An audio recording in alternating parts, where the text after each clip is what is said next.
അസ്സലാമു അലൈക്കും. കഴിഞ്ഞയാഴ്ച, കൃത്യമായി പറഞ്ഞാൽ കഴിഞ്ഞ വെള്ളിയാഴ്ച, N.A. കരീം എന്ന് പറയുന്ന ഒരു മനുഷ്യൻ മരണപ്പെടുകയുണ്ടായി. അദ്ദേഹം മരണപ്പെട്ട വാർത്ത എൻ്റെ ശ്രദ്ധയിൽപ്പെടുന്നത് കഴിഞ്ഞ ദിവസമാണ്. അദ്ദേഹത്തിൻ്റെ ആ ഒരു മരണം ഒരുപക്ഷെ നമ്മളെല്ലാവരെയും ചിന്തിപ്പിക്കുന്ന ഒരു മരണം കൂടിയാണ്.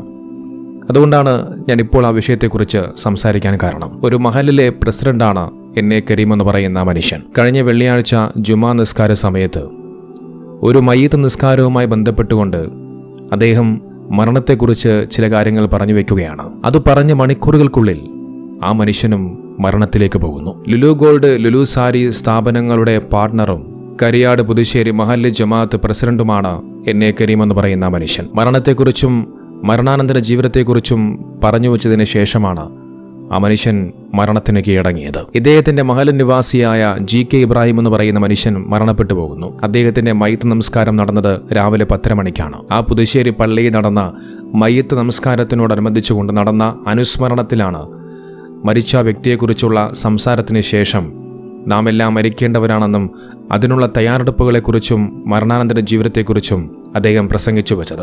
തുടർന്ന് പള്ളിയിലെ ഖബർസ്ഥാനുമായി ബന്ധപ്പെട്ട ചർച്ചകളിലും അദ്ദേഹം പങ്കെടുത്തു. പിന്നീട് ഉച്ചയ്ക്കുള്ള ജുമാ നിസ്കാരത്തിന് ശേഷമാണ് അദ്ദേഹത്തിന് ചില ദേഹാസ്വസ്ഥങ്ങൾ അനുഭവപ്പെടുകയും പിന്നീട് അദ്ദേഹം മരണപ്പെട്ടു പോവുകയും ചെയ്യുന്നത്. നോക്കൂ, രാവിലെ 10 മണിക്ക് മറ്റൊരു മനുഷ്യന്റെ മയ്യിത്ത് നമസ്കാരത്തിന്റെ വേളയിൽ മരണത്തെക്കുറിച്ചും മരണാനന്തര ജീവിതത്തെക്കുറിച്ചും പ്രസംഗിച്ചു വെച്ച ആ മനുഷ്യന്റെ മയ്യിത്ത് നമസ്കാരം പിറ്റേന്ന് രാവിലെ കൃത്യം 10 മണിക്ക് അതേ പള്ളിയിൽ വെച്ചുകൊണ്ട് നടക്കുന്നു. അന്നേ ദിവസം 10 മണിക്ക് അദ്ദേഹം പള്ളി നിന്നുകൊണ്ട് ആ മരണത്തെക്കുറിച്ച് പ്രസംഗിക്കുമ്പോൾ പിറ്റേന്ന് 10 മണിക്ക് ആ മനുഷ്യൻ ഖബറിലാണ്. നോക്കും, മരണം മനുഷ്യനിലേക്ക് എത്രത്തോളം അടുത്തിരിക്കുന്നുവെന്ന് നമുക്ക് പറഞ്ഞു തരുന്ന ഒരു സംഭവമാണിത്. മരണം നമ്മുടെ കൂടെ നിഴൽ പോലെയുണ്ട്. ഏതു നിമിഷം, എപ്പോൾ, ഏതു സാഹചര്യത്തിൽ, എങ്ങനെ വേണമെങ്കിലും മരണം നമ്മളിലേക്ക് വന്നെത്തിച്ചേരാം. അത്തരത്തിൽ ഏതു നിമിഷം വേണമെങ്കിലും ഈ ഭൂമി ലോകത്തു നിന്നും വിട പറഞ്ഞു പോകാവുന്ന മനുഷ്യന്മാരാണ് പലപ്പോഴും പണത്തിനും അധികാരത്തിനുമൊക്കെ ഈ ലോകത്ത് ഓരോ അതിക്രമങ്ങൾ ചെയ്തു കൂട്ടിക്കൊണ്ടേയിരിക്കുന്നത്. നമുക്ക് അല്ലാഹു സുബ്ഹാനഹു വ തആല വിശുദ്ധ ഖുർആനിലൂടെ നമ്മോട് കൃത്യമായി പറയുന്നുണ്ട്, ഓരോ മനുഷ്യന്മാരും മരണം രുചിക്കുക തന്നെ ചെയ്യും. നാം പലപ്പോഴും മരണം മറ്റുള്ളവർക്ക് മാത്രമാണെന്ന് കരുതി ജീവിക്കുന്നവരാണ്.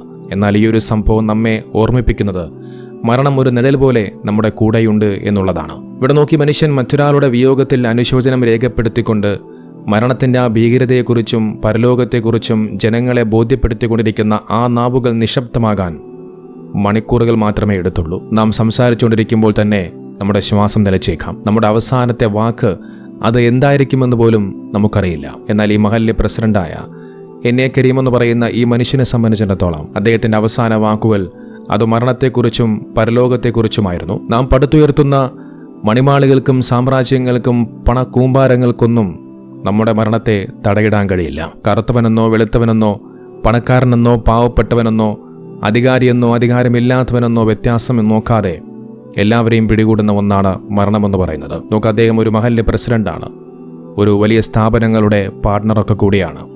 പക്ഷെ മരണത്തിന് മുന്നിൽ അദ്ദേഹം കേവലം ഒരു മനുഷ്യൻ മാത്രമാണ്. നോക്കൂ, നമ്മുടെ ഓരോ ശ്വാസവും അവസാനത്തേതാകാമെന്നുള്ള ആ ഒരു ചിന്തയോടുകൂടി വേണം നമ്മളെല്ലാവരും ജീവിക്കേണ്ടത്. കാരണം ഏത് നിമിഷം വേണമെങ്കിലും മരണം നമ്മെ പിടികൂടാം. നല്ല കാര്യങ്ങളിൽ ഏർപ്പെട്ടിരിക്കുന്ന സമയത്ത് മരണപ്പെടുക എന്നത് അള്ളാഹുവിൻ്റെ വലിയൊരു അനുഗ്രഹമാണ്.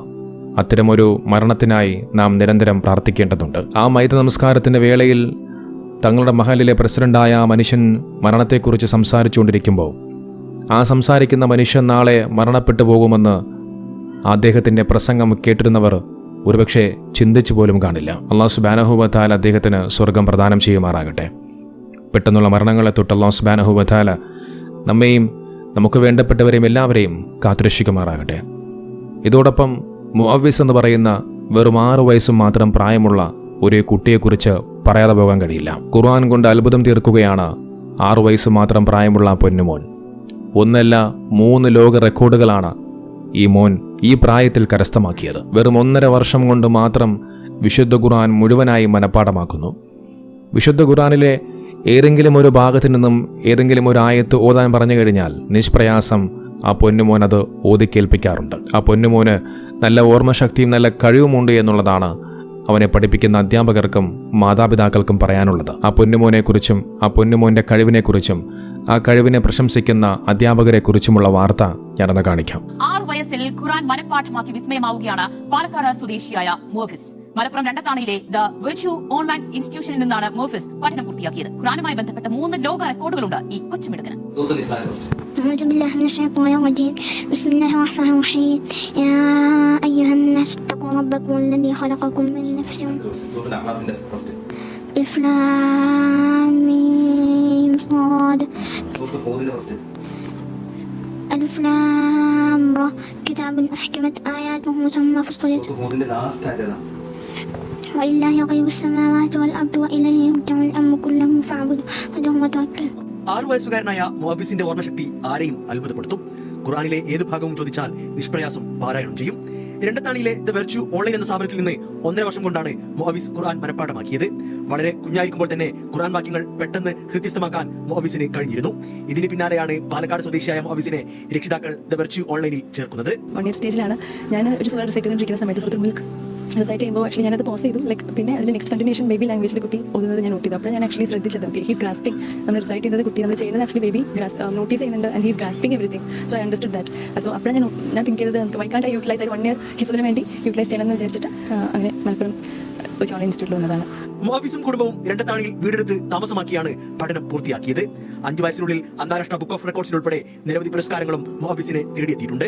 2 വർഷം പോലും എടുത്തിട്ടില്ല കുട്ടി 30 ജ്യൂസ് പൂർത്തീകരിക്കാൻ വേണ്ടിയിട്ട്. മാത്രമല്ല ഈ കുട്ടിയുടെ മെമ്മറി കപ്പാസിറ്റി എന്ന് പറയുന്നത് എല്ലാവരും എക്സൈറ്റഡ് ആക്കുന്ന രീതിയിലുള്ളതാണ്. മാഷാഅല്ലാഹ് 3 വേൾഡ് റെക്കോർഡ്സ് ഉണ്ട്. സൂപ്പർ ടാലന്റഡ് കിഡിന്റെ ഉണ്ട്. അതേപോലെ തന്നെ ഖുർആനിൽ തന്നെയാണ് മറ്റ് 2 വേൾഡ് റെക്കോർഡ് ഉള്ളത്. ഒരു ജ്യൂസ് കംപ്ലീറ്റ് ആയിട്ട് ഒറ്റ ഇരുത്തത്തിന് 30 ജ്യൂസ് മോദി. അതേപോലെ തന്നെ 5 ജ്യൂസാണ് അതിനുശേഷം കുട്ടി കാണാതെ ഓതിയിട്ടുണ്ടായിരുന്നത്. കളിയിലും ഖുർആനുമായി ബന്ധപ്പെട്ട ഗെയിമുകളാണ് മുഹബ്ബിസിന് ഇഷ്ടം. ഇനിയും ഖുർആനുമായി ബന്ധപ്പെട്ട കൂടുതൽ പഠനങ്ങളിലേക്ക് നീങ്ങാനാണ് ഈ 6 വയസ്സുകാരന്റെ ആഗ്രഹം. മാഷാ അല്ലാഹ്, പറയാൻ വാക്കുകളില്ല. ഈ പ്രായത്തിൽ വെറും 6 വയസ്സ് മാത്രം പ്രായത്തിലാണ് മുഹബ്ബിസ് എന്ന് പറയുന്ന പൊന്നുമോൻ 3 ലോക റെക്കോർഡുകൾ, അതിൽ 2ഉം വിശുദ്ധ ഖുർആനുമായി ബന്ധപ്പെട്ടുകൊണ്ടുള്ള ലോക റെക്കോർഡുകളിൽ സ്ഥാനം പിടിച്ചിരിക്കുകയാണ്. ഇതൊരു ചെറിയൊരു കാര്യമൊന്നുമല്ല. ലോകത്തിന്റെ മുക്കിലും മൂലയിലും അത്യാധുനികമായ വിനോദോപാധികൾ കുട്ടികളെ കീഴടക്കിക്കൊണ്ടിരിക്കുന്ന ഈ ഒരു കാലഘട്ടത്തിൽ ഒരു 6 വയസ്സുകാരൻ തന്റെ ഹൃദയത്തിൽ വിശുദ്ധ ഖുർആനിനെ പതിപ്പിച്ചിരിക്കുന്നുവെന്നുള്ളത് വിസ്മയകരമായ ഒരു കാര്യം തന്നെയാണ്. ഇത് മുഹബ്ബിസിന്റെ മാത്രം വിജയമല്ല, മറിച്ച് അവന്റെ മാതാപിതാക്കളുടെയും അവനെ പഠിപ്പിച്ച ഗുരുനാഥന്മാരുടെയും എല്ലാം വിജയം കൂടിയാണ്. ആ വിശുദ്ധ ഖുർആൻ മുഴുവനായും ആ അത്രയും ആയത്തുകൾ ഒരക്ഷര തെറ്റുപോലുമില്ലാതെ ഈ പ്രായത്തിൽ മനഃപ്പാഠമാക്കി എടുക്കുക എന്നുള്ളത് അതത്ര നിസ്സാരമായ ഒരു കാര്യമല്ല. നമുക്കറിയാം, ഈ മതം പഠിക്കുന്ന കുട്ടികൾ അവരെ പൊതുസമൂഹത്തിൽ ഒറ്റപ്പെടുത്തുന്ന കാഴ്ചകളും പ്രവണതകളുമൊക്കെ നമ്മൾ പലപ്പോഴും കണ്ടുവരാറുണ്ട്. എന്നാൽ മറിച്ച് ലോകമാദരിക്കുന്ന രീതിയിൽ റെക്കോർഡുകൾ ഭേദിക്കാൻ കെൽപ്പുള്ളവരാണ് ഇതുപോലെയുള്ള മതം പഠിക്കുന്ന കുട്ടികൾ എന്നുള്ളത് ഈ 6 വയസ്സുകാരൻ ലോകത്തിന് കാട്ടിത്തരുകയാണ്. ഈ കാലഘട്ടത്തിൽ മുസ്ലിം സമൂഹത്തിലെ കുട്ടികൾ തന്നെ വിനോദങ്ങളിലും സിനിമകളിലുമൊക്കെ ഏർപ്പെട്ടുകൊണ്ട് അതിലൂടെ സമയം ചിലവഴിക്കുമ്പോൾ, അതിലൂടെ എന്തെങ്കിലും പ്രശസ്തി നേടാൻ ആഗ്രഹിക്കുമ്പോൾ, ഇവിടെ 6 വയസ്സുകാരനായ മുഹബ്ബിസ് എന്ന് പറയുന്ന ആ പൊന്നുമകൻ വെറും 1.5 വർഷം കൊണ്ട് വിശുദ്ധ ഖുർആൻ മനഃപ്പാഠമാക്കുകയും മാത്രമല്ല 3 ലോക റെക്കോർഡുകൾ കരസ്ഥമാക്കുകയും ചെയ്തിരിക്കുന്നു. തീർച്ചയായും ഈ കുട്ടിയെ ഈ രീതിയിലേക്കാക്കി തീർത്ത, അവനെ പഠിപ്പിച്ച ആ അധ്യാപകർ, അവരെ പ്രശംസിക്കാതിരിക്കാൻ കഴിയില്ല. അതോടൊപ്പം അവൻ്റെ കഴിവ് മനസ്സിലാക്കി അതിനെ പഠിപ്പിക്കാൻ വേണ്ടി പ്രേരിപ്പിച്ച മാതാപിതാക്കളും തീർച്ചയായും പ്രശംസിക്കപ്പെടേണ്ടവർ തന്നെയാണ്. അവർക്ക് നാളെ പടച്ചറബിൻ്റെ അടുക്കൽ വലിയ പ്രതിഫലമുണ്ട് എന്നുള്ള കാര്യത്തിൽ ഒരു തർക്കവും വേണ്ട. കാരണം ആ കുട്ടി മനഃപ്പാഠമാക്കിയത് അള്ളാഹുവിൻ്റെ പരിപാവനമായ വിശുദ്ധ ഖുർആനാണ്. നമുക്ക് നബി സല്ലല്ലാഹു അലൈഹി വസല്ലം തങ്ങൾ പറയുന്ന ഒരു ഹദീസുണ്ട്. ഖുർആൻ പഠിക്കുകയും അത് ജീവിതത്തിൽ പകർത്തുകയും ചെയ്തവൻ്റെ മാതാപിതാക്കളെ അന്ത്യനാളിൽ പ്രകാശപൂർണമായ കിരീടം ധരിപ്പിക്കപ്പെടും. അതിൻ്റെ പ്രകാശം സൂര്യപ്രകാശത്തേക്കാൾ തിളക്കമുള്ളതായിരിക്കും. ഇനിയും ഒരുപാട് റെക്കോർഡുകൾ കരസ്ഥമാക്കാൻ, ലോകമറിയപ്പെടാൻ മുഹബ്ബിസിന് സാധിക്കട്ടെ.